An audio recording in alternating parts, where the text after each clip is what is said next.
పరిశుద్ధ గ్రంథం ఛానల్ వీక్షిస్తున్న ప్రతి ఒక్కరికి దేవుని పేరిట వందనాలు తెలియజేసుకుంటున్నాం.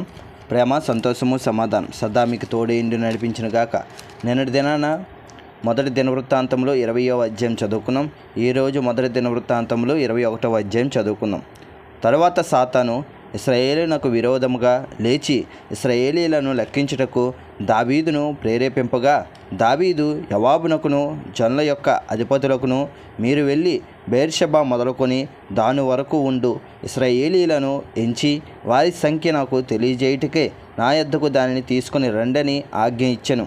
అందుకు యోవాబు, రాజా, నా ఏలినవాడా, యెహోవా తన జనులను ఇప్పుడు ఉన్నవారి కంటే నూరింతలు ఎక్కువ మందిని చేయునుగాక. వారందరూ నా ఏలినవాని దాసులు కారా? నా ఏలినవానికి ఈ విచారణ ఎలా? ఇది జరగవలసిన హేతువేమి? జరిగిన ఎడల ఇశ్రాయేలీలకు శిక్ష కలుగును అని మనవి చేసెను. అయినను యోవాబు మాట చెల్లక రాజు మాటే చెల్లునుగాక. యోవాబు ఇశ్రాయేలు దేశమంతటా సంచరించి తిరిగి యెరూషలేమునకు వచ్చి జనుల సంఖ్య వెరసి దావీదునకు అప్పగించెను. ఇశ్రాయేలీలందరిలో కత్తిదూయువారు 11 లక్షల మందియు, యోధా వారిలో కత్తిదూయువారు 4,70,000 మందియు సంఖ్యకు వచ్చిరి. రాజు మాట యోవాబునకు అసహ్యముగా ఉండెను గనుక అతడు లేవి, బెన్యామీను గోత్ర సంబంధులను ఆ సంఖ్యలో చేర్చలేదు. ఈ కార్యము దేవుని దృష్టికి ప్రతికూల మొగుటి చేత ఆయన ఇశ్రాయేలీలను బాధపెట్టెను. దావీదు, నేను ఈ కార్యము చేసి అధిక పాపము చేసుకొంటిని, నేను మిక్కిలి అవివేకంగా ప్రవర్తించితిని. ఇప్పుడు నీ దాసుని దోషము పరిహరించుమని దేవునితో మొర్రపెట్టగా, యెహోవా దావీదునకు దర్శకుడకు గాదుతో ఇలాగా సెలవిచ్చెను, నీవు వెళ్ళి దావీదుతో ఇట్లా అనుము, యెహోవా సెలవిచ్చినదేమనగా, 3 విషయములు నేను నీ ఎదుట నుంచుచున్నాను. వాటిలో ఒక దానిని నీవు కోరుకొనిన ఎడల దానిని నీకు చేయుదును. కావున గాదు దావీదు వద్దకు వచ్చి ఇట్లా నేను, 3 ఏండ్ల పాటు కరువు కలుగుట, 3 నెలల పాటు నీ శత్రువులు కత్తిదూసి నిన్ను తరమగా నీవు వారి ఎదుట నిలవలేక నశించిపోవుట, 3 దినముల పాటు దేశమందు యెహోవా కత్తి అనగా తెగులు నిల్చుట చేత యెహోవా దూత ఇశ్రాయేలీల దేశమంతటా నాశనము కలగజేయుట అను వీటిలో ఒకదాని నీవు కోరుకొనిన ఎడల యెహోవా సెలవిచ్చుచున్నాడు. కావున నన్ను పంపిన వానికి నేను ఏమి ప్రత్యుత్తరం ఇవ్వవలనో దాన్ని యోచించుము. అందుకు దావీదు, నేను మిక్కిలి ఇరుకులో చిక్కి ఉన్నాను. యెహోవా మహాకృపగలవాడు, నేను మనుషుల చేతిలో పడక ఆయన చేతిలోనే పడుదును గాక అని గాదుతో అనెను. కావున యెహోవా ఇశ్రాయేలీల మీదకి తెగులు పంపగా ఇశ్రాయేలీల్లో 70,000 మంది చచ్చిరి. యెరూషలేమును నాశనము చేయుటకే దేవుడు ఒక దూతను పంపెను. అతడు నాశనము చేయబోచుండగా యెహోవా చూచి ఆ చేటు విషయమై సంతాపముంది నాశనము చేయు దూతతో, చాలును, ఇప్పుడు నీ చెయ్యి ఆపుమని సెలవీయగా ఆ దూత యెబూసీయుడైన ఒర్నాను కళ్ళము నొద్ద నిలిచెను. దావీదు కనులెత్తి చూడగా భూమి ఆకాశముల మధ్యను నిల్చుచు వరదీసిన కత్తి చేతపట్టుకుని దానిని యెరూషలేము మీద చాపిన యెహోవా దూత కనబడెను.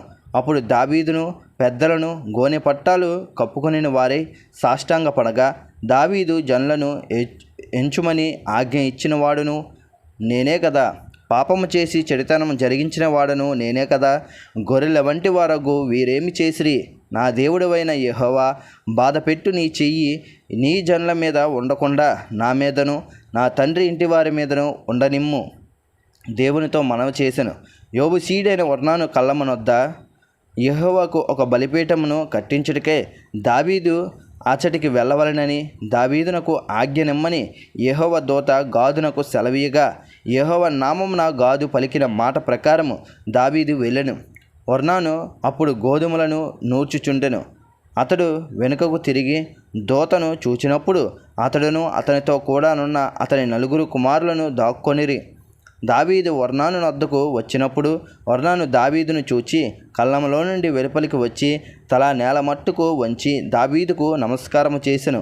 ఈ తెగులు జనులను విడిచిపోవునట్లుగా ఈ కళ్ళపు ప్రదేశమందు నేను యెహోవాకు ఒక బలిపీఠమును కట్టించుటకై దాని నాకు తగిన క్రయమునకిమ్మని దావీదు ఒర్నానుతో అనగా, ఒర్నాను, రాజైన నా ఏలినవాడా, దానిని తీసుకొని తన దృష్టికి అనుకూలమైనట్టు చేయునుగాక.